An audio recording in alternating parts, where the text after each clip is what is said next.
हमें मान लेना चाहिए कि आज भी दुनिया में जंगल राज है, क्योंकि इंसाफ वही होता है जो सब पर लागू हो। वो इंसाफ नहीं होता जो ताकतवर के लिए अलग हो, कमजोर के लिए अलग हो, जो बंदूक की स्याही से लिखा जाए। और शायद इसीलिए आज के हालात पर हमारे राष्ट्रकवि रामधारी सिंह दिनकर साहब की वो लाइनें हर हिंदुस्तानी को याद रखनी चाहिए, दुनिया के हर उस देश को याद रखनी चाहिए जो अपनी आजादी से प्यार करता है। उन्होंने लिखा था, क्षमा शोभती उस भुजंग को जिसके पास गरल हो, उसका क्या जो दंतहीन विष रहित विनीत और सरल हो। इसका मतलब यह है कि माफी और शांति की बात उस सांप को शोभा देती है जिसके पास जहर हो, उस सांप को नहीं जिसे कोई पूछ नहीं रहा।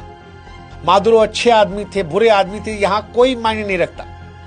आसिम मुनीर जैसे आदमी को डोनाल्ड ट्रंप गले लगाए घूम रहे। मादुरो की गलती सिर्फ इतनी थी कि उनके पास अपनी रक्षा करने लायक ताकत नहीं थी, उनकी औकात नहीं थी, उनके पास परमाणु शक्ति जैसा जहर नहीं था जो अमेरिका को डस लेता।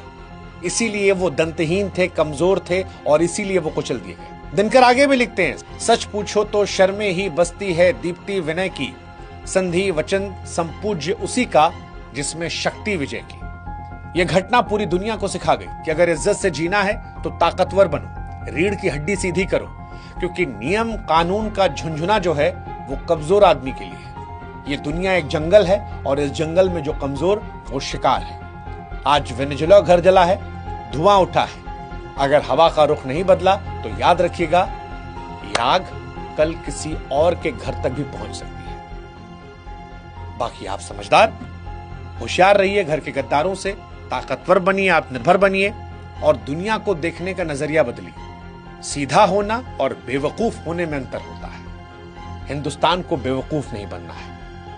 और हिंदुस्तान पाकिस्तान से ऑपरेशन सिंदूर लड़ने के दौरान अमेरिका का रुख देखकर, या रशिया यूक्रेन में जिस तरह से अमेरिका ने भारत साथ व्यवहार किया उसको देखकर समझ गया होगा करना क्या है। लेकिन ये कहानी बताती है आखिर में वही सार की दिस वर्ल्ड इस जंगल, नियम कायदा कानून की यहां घंटी बजाते रहो, टिंग टोंग टिंग टोंग टिंग टोंग टिंग टोंग टिंग टोंग टिंग टोंग टिंग। मादुरो अच्छे थे, बुरे थे, ये सारा खेल परसेप्शन का है। और भविष्य में जब लोग पढ़े लिखेंगे तो उनको भी याद रखना चाहिए कि इतिहास वही है जो सत्य है, ये सही नहीं है। इतिहास वो है जो जीतने वाले ने अपनी कलम से लिखा है। इसीलिए शायद हर पिक्चर में रशियन गुंडा होता है हॉलीवुड की, और इसीलिए शायद आज से कुछ सालों में एक पिक्चर आएगी जिसमें यही दिखाएंगे इस ऑपरेशन को, अमेरिका के लिए एक और पिक्चर उसी डॉलर से जिससे अमेरिका इसी वेनेजुएला से लेकर जाएगा। तो हमारी कोशिश थी कहानी को समझाने